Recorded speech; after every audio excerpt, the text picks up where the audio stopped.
Ayan mga boss, yung mga alaga ng bayaw ko. Yung mahirap pagkatag ulan, maputik. Yung nakaraan linggo, hindi to ganito itsura eh.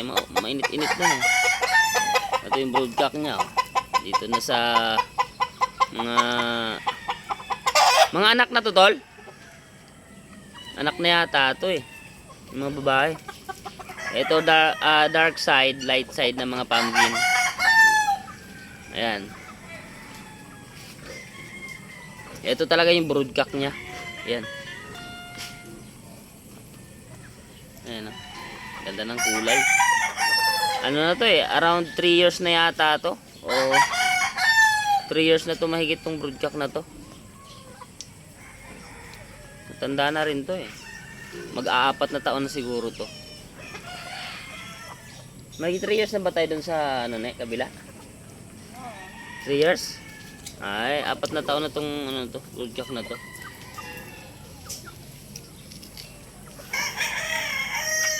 Ay mga boss, tingnan natin yung iba. Ang malungkot ah. Maginaw ba? Ang giniginaw ah. Ay mga boss oh. Ito yung anak.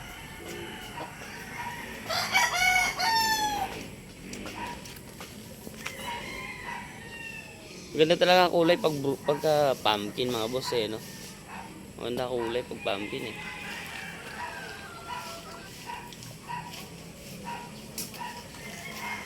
Ayan o.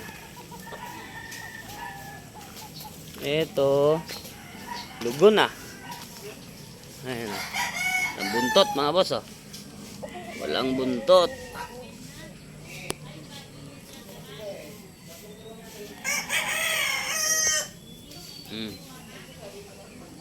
Walang buntot oh. Paglugon talaga pag mga ganitong panahon mga boss eh no. Ayan. Mustahin natin yung ano natin, Gilmore. Pure Gilmore to mga boss eh. Ito nga akin na ito.